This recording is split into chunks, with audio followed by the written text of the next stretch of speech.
Hi friends, you are very most welcome on unique study with Ajay. दोस्तों, इस channel के ऊपर मैंने एडजारा फर्स्ट पेपर और ज्योग्राफी दोनों की बिल्कुल सिस्टमेटिक ढंग से क्लासेस चला रखा हूँ, तो आप मेरी सभी क्लासेस ज्वाइन कर सकते हो जो कि ऑलमोस्ट फ्री हैं। देखो, जो ये जेएफ का एग्ज़ाम है जो प्रेजेंट टाइम में यहाँ पर हमें सबसे इम्पोर्टेंट है कि हमें डेस्क्रिप्टिव के साथ साथ बहुत ही लेवल के या फिर बहुत ही इम्पोर्टेंट जो एमसीक्यू है वो सॉल्व करना भी बहुत ज़रूरी होता है, क्योंकि हमें एग्ज़ाम किस लेवल का आता है, एग्ज़ाम में क्या पूछा जाता है, ये एमसीक्यू सॉल्व करने से पता चलता है। अदरवाइज हमें नहीं पता चल पाता कि हम क्या पढ़ रहे हैं, जो पढ़ रहे हैं वो इम्पोर्टेंट है या नहीं है। तो इन बातों को ध्यान में रखते हुए मैंने ये एक वीडियो बनाया है जिसमें मैं आपके साथ डिस्कस करूंगा कि कौन से क्वेश्चन बहुत इंपॉर्टेंट है और कौन से क्वेश्चन बहुत इंपॉर्टेंट नहीं है। तो आज मैं आपके साथ साथ बहुत सारे इंपॉर्टेंट क्वेश्चन डिस्कस करने जा रहा हूं जो बिल्कुल रेगुलर की तरह मैं फर्स्ट पेपर और ज्योग्राफी दोनों के इंपॉर्टेंट एमसीक्यू यहाँ पर सॉल्व करवाता हूँ। तो देखो, आप मेरी इन सभी एमसीक्यूज की पीडीएफ भी ले सकते हो। पीडीएफ लेने का एक सबसे सिंपल मेथड है व्हाट्सएप नंबर, जो आप यदि मेरी इन पीडीएफ को लेना चाहते हो तो मेरा एक व्हाट्सएप ग्रुप है, उसके द्वारा इन पीडीएफ को ले सकते हो। तो उसका कॉन्टैक्ट नंबर है 7891350470। ये कॉन्टैक्ट नंबर है जिसके द्वारा आप मेरी ये सभी पीडीएफ ले सकते हो जो आपके लिए बहुत हेल्पफुल रहेंगे। साथ ही साथ जो जून 2020 में होने वाला जो जेएफ का एग्जाम है जो प्रेजेंट टाइम में जुलाई या अगस्त फर्स्ट में होने वाला है, तो उसके लिए एक व्हाट्सएप ग्रुप बना रखा हूँ और उस व्हाट्सएप ग्रुप का टारगेट है कि आपका 75% प्लस का स्कोर हो। और उस व्हाट्सएप ग्रुप में ऐड होने के लिए कॉन्टैक्ट नंबर हैं 7891350470। इसके अलावा मैं बिल्कुल डेस्क्रिप्टिव टाइप से पढ़ा रहा हूँ, जैसे मैंने उस व्हाट्सएप ग्रुप में पीडीएफ डाल देता हूँ, फिर उन पीडीएफ को यदि आप बिल्कुल डेस्क्रिप्टिव टाइप से लेना चाहते हो, बिल्कुल डिटेल से लेना चाहते हो, तो इस चैनल के ऊपर मैं आपको ये सारी चीज़ें प्रोवाइड करवाऊंगा। अब हम बात करते हैं डायरेक्टली क्वेश्चंस पे। बहुत सिंपल से क्वेश्चन है, ये आपके लिए बहुत हेल्पफुल रहने वाले हैं। देखो, क्वेश्चन नंबर 1, आंकड़ों का तृतीयक स्रोत है फिल्में, होर्डिंग, पोस्टर। दूसरा है सरकार का राजपत्र, समाचार पत्र एवं पत्रिकाएं। तीसरा है प्राथमिक एवं द्वितीयक दोनों स्रोतों से प्राप्त जानकारी। चौथा है नीति पत्रकों से संग्रहित आंकड़े। तो हमें यहाँ पर करेक्ट आंसर का पता चलाना है कि आंकड़ों का तृतीयक स्रोत क्या है। तो जो आंकड़ों का तृतीयक स्रोत है वो है प्राथमिक और द्वितीयक स्रोतों से प्राप्त जानकारी। ऑप्शन नंबर सी इसका बिल्कुल करेक्ट आंसर है। उसके बाद क्वेश्चन नंबर 2 के ऊपर हम डिस्कस करते हैं। बहुत सिंपल सा क्वेश्चन है। क्वेश्चन नंबर 2 बिल्कुल सामने दिख रहा है आपको। गुणात्मक शोध की विशेषताओं को पहचानिए तथा नीचे दिए गए कुछ से सही उत्तर का चयन करो। देखो, यहाँ पर हमें गुणात्मक शोध के बारे में पता होना चाहिए कि गुणात्मक शोध होता क्या है। सबसे पहले हमें ये पता होना चाहिए। तो यहाँ पर मैं डेस्क्रिप्टिव टाइप से जब मैं आपको टीचिंग एप्टीट्यूड पढ़ाया था तो वहाँ पर मैंने गुणात्मक शोध के बारे में बहुत ही डिटेल से आपके साथ डिस्कस किया था। तो वो गुणात्मक शोध आप वहाँ से देख सकते हो। देखो, कथन 1 है प्रयोजन मूलक कथनों एवं शोध प्रश्नों का निर्माण करना। दूसरा है व्यापक तरीके से प्रयोजन मूलक तथा शोध प्रश्नों को बताना। तीसरा है व्यक्तियों के एक लघु समूह से शब्दों के आधार पर आंकड़े एकत्र करना। चौथा है अंकीय आंकड़ों का संग्रहण करना और सांख्यिकी विश्लेषण करना। पांचवा है पाठ विश्लेषण का उपयोग करना और परिणामों से व्यापक अर्थ की व्याख्या करना। पाठ विश्लेषण का उपयोग करना और परिणामों के से व्यापक अर्थ की व्याख्या करना। देखो, यहाँ पर करेक्ट आंसर क्या है, तो यहाँ पर जो करेक्ट आंसर है वो है ऑप्शन नंबर डी। पहला, तीसरा और पांचवा बिल्कुल कथन सही है। देखो, पहला कथन क्या है? पहला कथन है प्रयोजन मूलक कथनों एवं शोध प्रश्नों का निर्माण करना।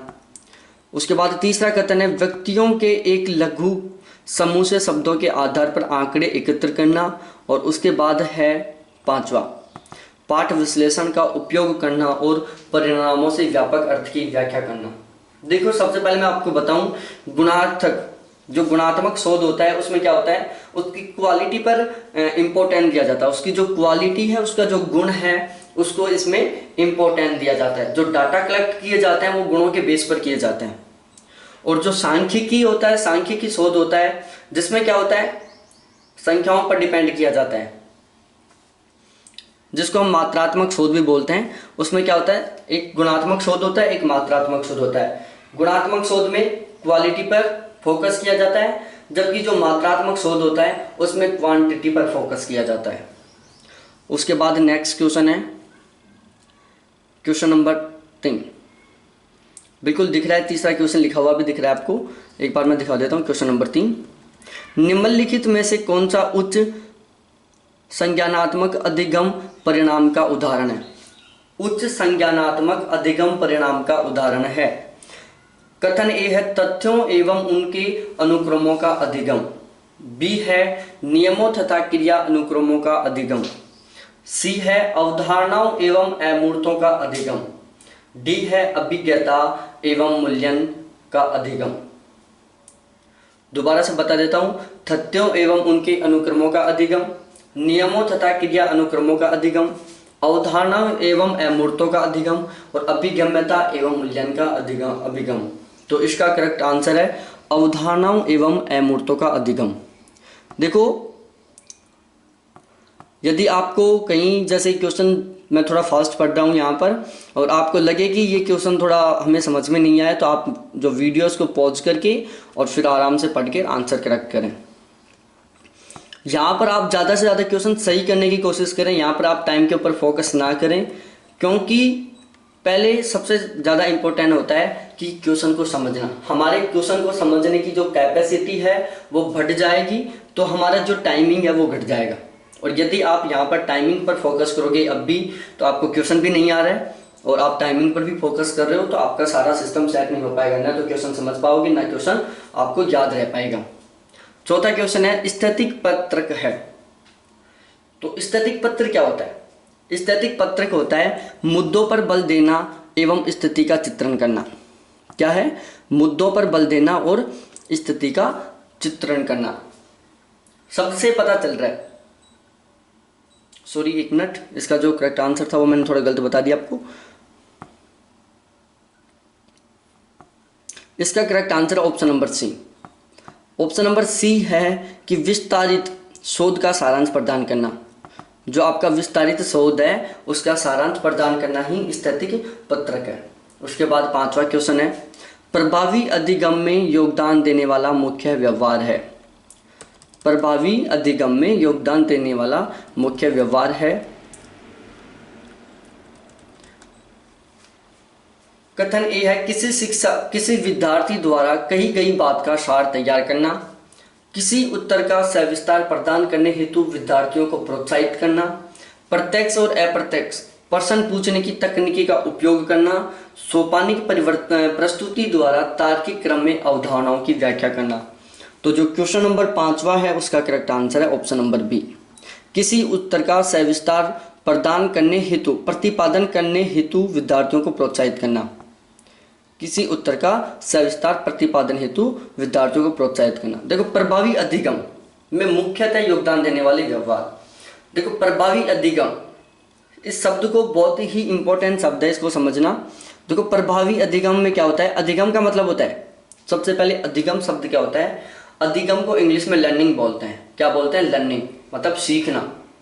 और यदि आपको प्रभावी तरीके से सीखना है तो उसमें मुख्य रूप से योगदान देने वाले तथ्य क्या क्या हैं? मुख्य रूप से आप कौन सी कंडीशन में सबसे ज़्यादा बेस्ट सीख सकते हैं? इस क्वेश्चन का मतलब है कि आप कौन सी कंडीशन में सबसे ज़्यादा बेस्ट सीख सकते हैं। तो इसका करेक्ट आंसर है किसी उत्तर का सविस्तार प्रतिपादन हेतु विद्यार्थियों को प्रोत्साहित करना, उन्हें मोटिवेट करना। उसके बाद क्वेश्चन नंबर 6 है। क्वेश्चन नंबर 6 आपको बिल्कुल दिख रहा है। किस प्रकार के मूल्यांकन में अधिगमकर्ता की कमियों एवं कठिनाइयों की पहचान पर बल दिया जाता है? कमी और कठिनाई पर बल दिया जाता है। तो इसका करेक्ट आंसर है नैदानिक मूल्यांकन। देखो, ये जो मूल्यांकन है इनको मैं टीचिंग एप्टीट्यूड में बिल्कुल डेस्क्रिप्टिव टाइप से बहुत ही सही ढंग से समझा दिया है, तो आप वहाँ पर जाके इनको जरूर पढ़ें। यहाँ पर बता देता हूँ, नैदानिक मूल्यांकन में क्या होता है, जीवन के बारे में जाना जाता है, जो कैंडिडेट है उसके जीवन के बारे में जाना जाता है। जैसे हम सपोज दैट कोई कैंडिडेट है जिसके जो माइंड है वो अपसेट है, वो एक तरीके से मेंटल हो गया, तो जो डॉक्टर है वो उससे क्या करता है, उसके जीवन के बारे में जानता है, उसको बार बार अपने जीवन के बारे में क्वेश्चन पूछता है। तो वो क्या है, नैदानिक मूल्यांकन है कि किसी भी व्यक्ति के पर्सनल जीवन के बारे में क्वेश्चन पूछना, उसके जीवन से रिलेटेड क्वेश्चन पूछना नैदानिक मूल्यांकन है। अब क्वेश्चन को पढ़ लो कि मूल्यांकन में अधिगमकर्ता की कमियों एवं कठिनाइयों की पहचान पर बल दी जाती है। बिल्कुल बात वही है, यहाँ पर अधिगमकर्ता कौन है, समझने वाला। सपोज दैट एक पेशेंट है और उसकी कमियों और कठिनाइयों को समझने पर बल दिया जा रहा है। डॉक्टर द्वारा अधिगमकर्ता की कमियों और कठिनाइयों का पता चलाया जा रहा है, तो वो क्या है, नैदानिक मूल्यांकन है।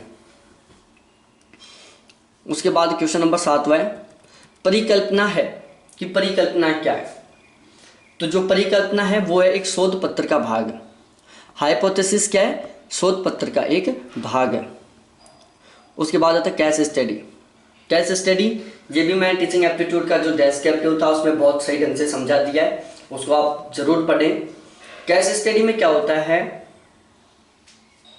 विषयी इकाई एवं इससे संबंधित स्थितियों का गहन परीक्षण करना। विषयी इकाई एवं इससे संबंधित स्थितियों का गहन परीक्षण करना ही केस स्टडी है। उसके बाद नेक्स्ट क्वेश्चन है क्वेश्चन नंबर 9, मूल्यांकन योजना के अवयव क्या हैं। जो आपकी जो मूल्यांकन करते हैं, जो इवोल्यूशन करते हैं, तो जो मूल्यांकन की जो योजना है, जो प्रोसेस है, उसमें कौन कौन से अवयव आते हैं, कौन कौन से तत्व आते हैं। तो इसका करेक्ट आंसर है ऑप्शन नंबर डी, ए, बी और सी। देखो ये तीनों हैं जो क्या है, मूल्यांकन के अवयव हैं। अब मैं बताता हूँ आपको कैसे हैं। देखो टीचिंग एप्टीट्यूड को खुद की लाइफ से लेके चलोगे, खुद की एग्जाम्पल से लेके चलोगे तो ज़्यादा बेस्ट तरीके से समझ सकते हो। आप मूल्यांकन कर रहे हो, सपोज डैट एक कॉपी चेक करने का हम टारगेट लेते हैं कि आप कॉपी चेक कर रहे हो, 10th क्लास की कॉपी चेक कर रहे हो। तो सबसे पहले क्या करोगे, आप आपके पास कॉपी आ जाएगी, तो आप उद्देश्य लोगे कि मेरे को 10th क्लास की कॉपी चेक करनी है। तो आप जो कॉपी चेक करोगे उसका जो करेक्ट आंसर है वो आप 10th बेस पर लोगे। सपोज दैट आपने पीजी कर रखी है और आपने पीएचडी कर रखी है और आप 10th क्लास की कॉपी चेक कर रहे हो और एक क्वेश्चन आ गया कि भारत के ऊपर 200 शब्दों का एक निबंध लिखो। सपोज दैट एक क्वेश्चन है कि भारत के ऊपर 200 शब्दों का एक निबंध लिखो। अब यदि आपने उद्देश्य बनाया कि मेरे को 10वीं के बेस पर कॉपी चेक करनी है, तो क्या करोगे आप, 10वीं का जो सिलेबस है उसके अकॉर्डिंग मार्किंग करोगे, उसके अकॉर्डिंग मार्क्स दोगे। और यदि आपने ये उद्देश्य नहीं लिया कि मेरे को 10वीं के बेस पर कॉपी चेक करनी है, आपने ये उद्देश्य नहीं लिया, आपके पास कॉपी आ गई तो आप चेक कर रहे हो, तो आपका नॉलेज क्या है, आपका नॉलेज बहुत ज़्यादा है क्योंकि आपने पीएचडी कर लिया, आपने पीजी कर लिया, आपने यूजी कर ली। तो और वो जो 10th क्लास का जो स्टूडेंट है उसका नॉलेज क्या है, बहुत कम है। तो आप क्या करोगे, आपके नॉलेज के अकॉर्डिंग कॉपी चेक करोगे तो उसमें मार्किंग बहुत कम दोगे। तो मूल्यांकन में उद्देश्य होना बहुत जरूरी होता है। दूसरा होता है संसाधन। आपके पास संसाधन होने चाहिए। सपोज डेट आपको पेन की जरूरत है तो रेड पेन होना चाहिए आपके पास, आपको पैड की जरूरत है तो आपको कॉपी लगाने के लिए पैड चाहिए, और जो भी मीडियम्स की जो भी संसाधनों की जरूरत पड़ती है वो होने चाहिए। उसके बाद होता है विश्लेषण। आपने कोई किसी क्वेश्चन को गलत कर दिया कि ये क्वेश्चन गलत है, तो उस क्वेश्चन का आपके पास कारण होना चाहिए कि मैंने इस क्वेश्चन को गलत क्यों किया। आपने किसी क्वेश्चन को सही कर दिया तो आपके पास ये भी कारण होना चाहिए कि मैंने इस क्वेश्चन को सही क्यों किया। मतलब आपको मूल्यांकन का विश्लेषण करना चाहिए। क्या होना चाहिए, मूल्यांकन का विश्लेषण होना चाहिए। ऐसे नहीं कि आपने एक क्वेश्चन को गलत कर दिया, फिर दूसरे को सही कर दिया, फिर गलत कर दिया, फिर सही कर दिया, ऐसे नहीं। उसका कारण होना चाहिए आपके पास कि मैंने ये क्वेश्चन गलत किया है तो क्यों किया है, और मैंने ये क्वेश्चन सही किया है तो क्यों किया है। उसके बाद 10वां क्वेश्चन है, निम्नलिखित तर्क वाक्यों में से तर्क की प्रकारिता की पहचान करो। बिना किसी उड़ान योजना वाला पायलट रंग लेप के बगैर कलाकार की तरह होता है। तो जो क्वेश्चन नंबर 10 है इसका करेक्ट आंसर है परिकल्पनात्मक। क्या है, परिकल्पनात्मक है।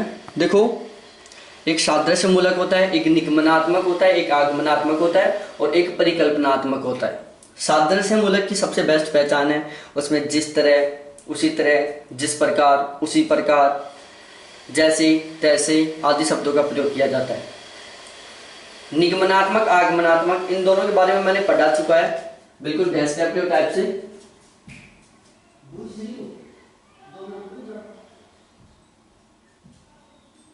तो जो इंट्रोडक्टिव मेथड है और जो डिडक्टिव मेथड है, आगमनात्मक, निगमनात्मक तर्क, इनको मैंने बहुत डिटेल से समझा दिया। वहां जाके देखो आप, जहां से हर बार एक क्वेश्चन आता है, बहुत इंपॉर्टेंट है ये दोनों शब्द, स्पेशली ये तीनों शब्द। जो परिकल्पनात्मक है, इससे रिलेटेड क्वेश्चन पहली बार पूछा गया है।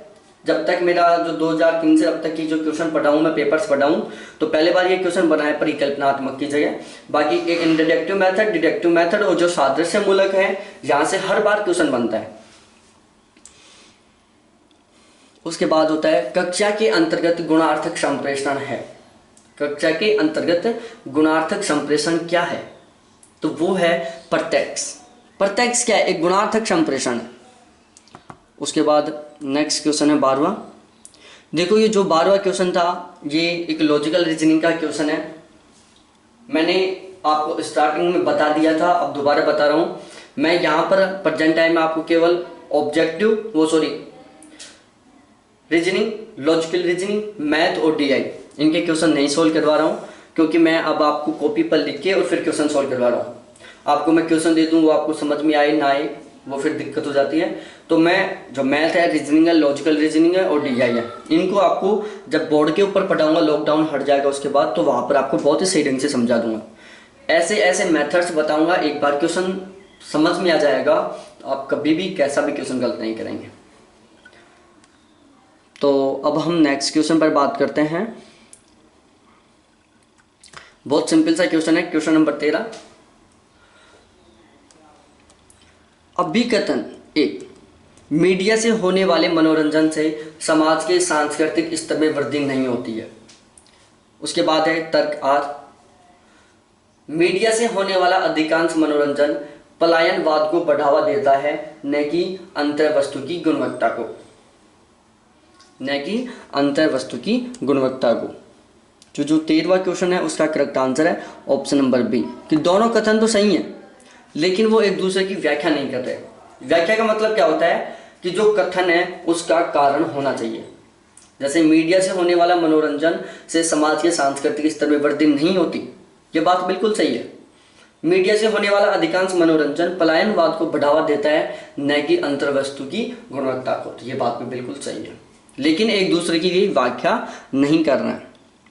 14वां क्वेश्चन है, संप्रेषण की भाषा में यह भी शामिल है। संप्रेषण की भाषा में यह भी शामिल है यादृशिक जगत, सामाजिक जगत, ईश्वरीय जगत और अपवित्र जगत। जो क्वेश्चन नंबर 14 है उसका करेक्ट आंसर है यादृशिक जगत। ये क्या है? संप्रेषण की भाषा में शामिल है। ईश्वरीय जगत, सामाजिक जगत, अपवित्र जगत ही शामिल नहीं है। उसके बाद 15वां क्वेश्चन है, रंगों के माध्यम से संप्रेषण का परिणाम हो सकता है। रंगों के माध्यम से संप्रेषण का परिणाम हो सकता है, तो इसका करेक्ट आंसर है ऑप्शन नंबर डी, कि जो पहली और दूसरी बातें हैं बिल्कुल सही हैं। देखो, एक तो क्या हो सकता है, सौंदर्यप्रक संकेत, और दूसरा है अर्थ विषयक संकेत। रंगों के माध्यम से संप्रेषण का परिणाम हो सकता है सौदृश्यप्रक संकेत और अर्थ विषयक संकेत। तो इसी के साथ हमारा जो आज का ये लेक्चर था, आज के जो 15 क्वेश्चन थे वो कंप्लीट होते हैं। अपना कमेंट करके ज़रूर बताना कि आपने कितने क्वेश्चन सही किए, और यदि ये क्वेश्चन आपको अच्छे लगते हैं तो इन सभी क्वेश्चन की आप पीडीएफ ले सकते हो। समथिंग मैंने ऐसे ही टोटल 200 के आसपास क्वेश्चन सोल्व करवा दिए होंगे, 200-300 क्वेश्चन। तो इन 300 क्वेश्चनों को आप जरूर देखें, इनकी पीडीएफ ले लें, और पीडीएफ लेने के लिए व्हाट्सअप नंबर मैंने आपको पहले शेयर कर दिया था आपके साथ। तो फिर मिलते हैं हम नेक्स्ट वीडियो के साथ। थैंक्स देखने के लिए, और अपनी स्टडी को बिल्कुल जारी रखें।